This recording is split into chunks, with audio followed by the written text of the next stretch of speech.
ফেব্রুয়ারিতেই ত্রয়োদশ জাতীয় সংসদ নির্বাচন। সারা দেশ প্রস্তুত হচ্ছে একটি অবাধ, সুষ্ঠু এবং গ্রহণযোগ্য নির্বাচনের জন্য।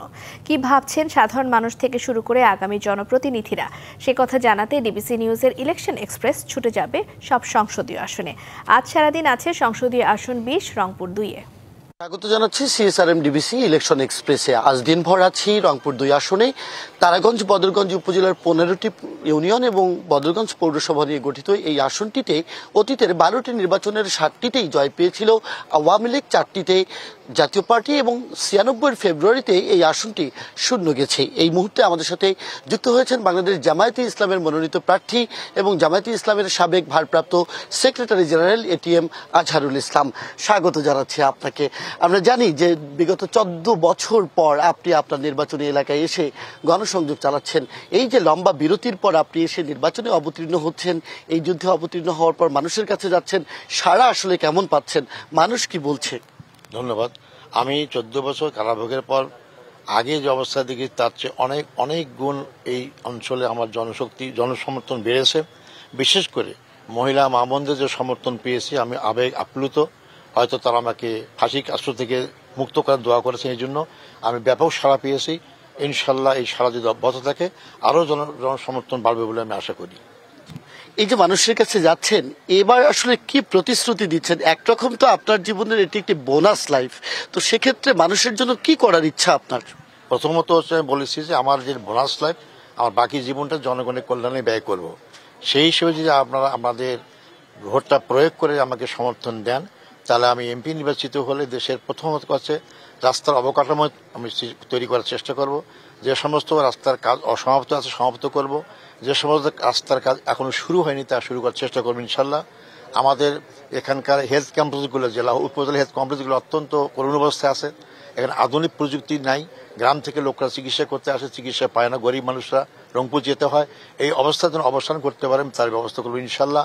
যে সমস্ত শিক্ষা প্রতিষ্ঠান, মাদ্রাসা হোক, কলেজ হোক, স্কুল হোক, এমপিওভুক্ত হতে পারেনি, বৈষম্যের শিকার হয়েছে তৎকালীন সরকারের আলমে, আমি সেই সমস্ত শিক্ষা প্রতিষ্ঠানের শিক্ষকদের যাতে এমপিভুক্ত হতে পারে তার ব্যবস্থা করবেন। অর্থাৎ অনগ্রসর এই অঞ্চলকে এগিয়ে নেবেন। আরেকটি বিষয় জানতে চাই, এই যে দীর্ঘ 14 বছরের তো একটা বিরতি আছে, রাজনীতি থেকে আপনি বিরত ছিলেন যেহেতু কারাভোগ করেছেন, অন্যদিকে আপনার দল এই অঞ্চলে কিন্তু কখনোই বিগত সময় নির্বাচিত হয়নি।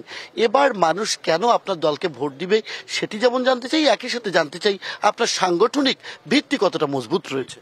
অবশ্যই জনগণ আমাদের আগে নির্বাচিত হতে পারেনি, ভোট দেয়নি কথা ঠিক না। ভোট তো 15 বছরে হয়ই নেই, ভোট তো জনগণ দিতে পারেনি। আর এর আগেও ভোট কিন্তু অনেক কারচুপি করা হয়েছে, এই জন্য জয়লাভ করতে পারে ভোট পেয়েছি।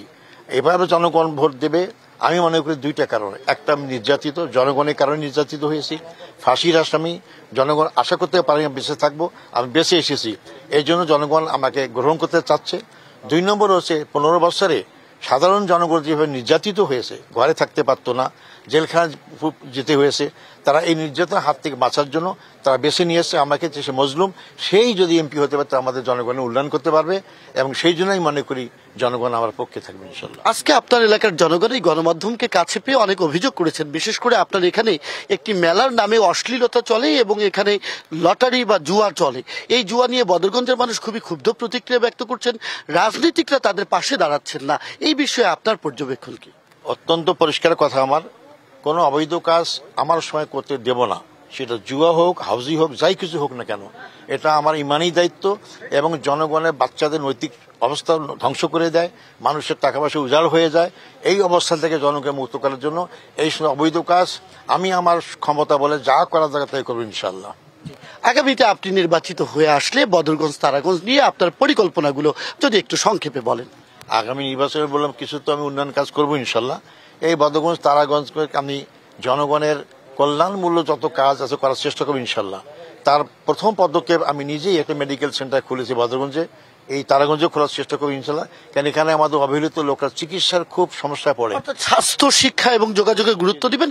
সবশেষ যদি আরেকবার একটু ছোট করে বলেন যে আসলে নারীদের নিয়ে এই জামায়াতে ইসলামের অনেক কথা রয়েছে যে নারীদের স্বাধীনতা খর্ব হবে, আপনি সেক্রেটারি জেনারেল ছিলেন, কি বলবেন আপনি? না, এটা তো অভিযোগ, কিন্তু নারীদের ক্ষমতা খর্ব করেছে আমরা, এতে কোনো প্রমাণ দিতে পারে না। নারীদের অধিকার তো আমরাই দিয়েছি, তো অভিযোগটাই যে সত্য হয়, সত্য তো না। আমাদের বিরুদ্ধে অনেক অভিযোগ করা হয়েছে, সব কথা কি সত্য? তা তো মিথ্যা প্রমাণিত হয়েছে। না, আমি সেটি বলছি না যে অনেকে মনে করে জামায়াতে ইসলাম ক্ষমতায় গেলে নারীদের স্বাধীনতা খর্ব হবে। সবচেয়ে বেশি স্বাধীনতা পায় নারীরা। ইসলাম অনেক ধন্যবাদ এবং কৃতজ্ঞতা আমাদেরকে এই পর্বে সময় দিয়ে সহযোগিতা করবার জন্য। সিএসআরএম ডিবিসি ইলেকশন এক্সপ্রেস রাত 9টার খবরে যুক্ত হবে বিএনপির সাথে, জানবে নির্বাচন কেন্দ্রিক তাদের প্রস্তুতি এবং এই অঞ্চল নিয়ে তাদের পরিকল্পনার কথা। থাকুন সিএসআরএম ডিবিসি ইলেকশন এক্সপ্রেসের সাথে।